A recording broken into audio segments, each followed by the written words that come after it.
Drug और medical devices के park भी बनाया जा रहा है।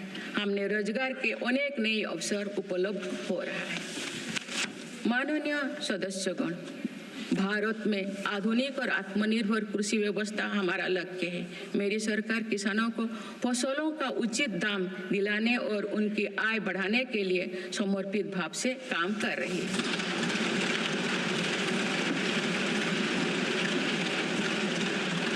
वर्ष 2023-24 में रिकॉर्ड 332 मिलियन टन अनाज उत्पादन हुआ है और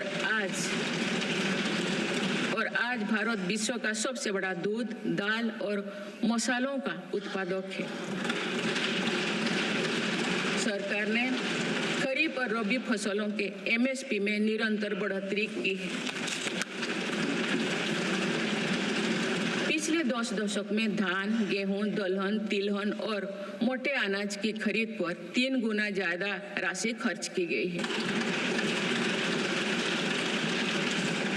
पिछले 6 महीने में फसलों की जलवायु अनुकूल, बायो फोर्टिफाइड और अच्छी उपज देने वाले 109 उन्नत प्रजातियां किसानों को सौंपी गई है। देश में कृषि इंफ्रास्ट्रक्चर को सुदृढ़ करने के लिए सरकार ने कृषि इंफ्रास्ट्रक्चर फंड योजना के दायरे का विस्तार किया है। इससे ग्रामीण क्षेत्र में रोजगार को और बढ़ावा मिलेगा। देश में तिलहन उत्पादन को बढ़ावा देने और खाद्य तेलों में आत्मनिर्भरता प्राप्त करने के उद्देश्य से national mission on oil seeds को स्वीकृति दी गई है। प्राकृतिक खेती को बढ़ावा देने के लिए भी राष्ट्रीय मिशन चलाया जा रहा है। इस वर्ष की शुरुआत में ही किसानों को सस्ती दरों में DAP की उपलब्धता सुनिश्चित करने के लिए विशेष पैकेज की अवधि की बढ़ाया गया है। मत्स्य पालन को बढ़ावा देने के लिए 11 एकीकृत एक्वा पार्क की स्थापना की गई है।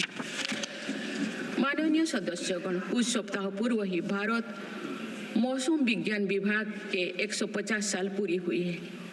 वेदर रेडी और क्लाइमेट स्मार्ट भारत के लिए मेरी सरकार ने 2000 करोड़ रुपए की लागत से मिशन मौसम प्रारंभ किया है, जिसका लाभ हमारे किसानों को भी मिलेगा।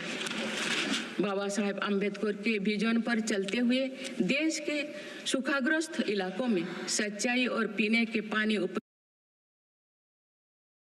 कराने के लिए मेरी सरकार ने 2 ऐतिहासिक रिवर इंटरलिंकिंग परियोजनाओं पर काम उपलब्ध कराने के लिए मेरी सरकार ने 2 ऐतिहासिक रिवर इंटरलिंकिंग परियोजनाओं पर काम आगे बढ़ाया है।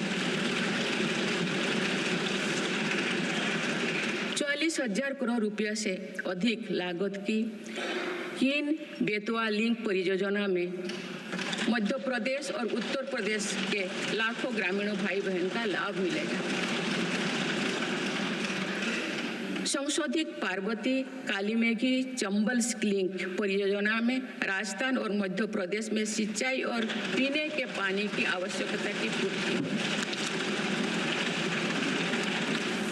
पोलावरम सिंचाई परियोजना को पूरा करने के लिए 12,000 करोड़ रुपया की अतिरिक्त राशि भी स्वीकृत की गई है। माननीय सदस्यगण, हमारे 8 लाख सहकारी संस्थाएं एवं उनके 19 करोड़ हितधारक सदस्य ग्रामीण भारत के करीब 90% क्षेत्र का प्रतिनिधित्व करते हैं। बीते वर्षों में शहरी क्षेत्रों में भी सहकारी संस्थाओं का विस्तार हुआ है। सहकारी सेक्टर के आर्थिक सशक्तिकरण के लिए उठाए गए विभिन्न कदमों के फलस्वरूप रोजगार के अनेक अवसर सृजित हो गए हैं। वर्ष 2025 को अंतर्राष्ट्रीय सहकारिता वर्ष के रूप में मनाया जा रहा है, जिसमें भारत अपना महत्वपूर्ण योगदान देगा।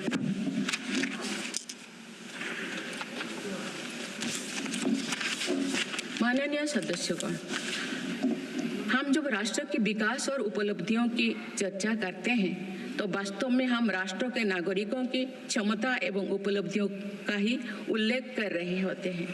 आज देश के विकास में सबका साथ है, इसलिए हम देश के सही सामर्थ्यों का अनुभव कर पा रहे हैं। मेरी सरकार के प्रयासों का सबसे अधिक लाभ देश के दलित, वंचित और आदिवासी समाज को मिल रहा है।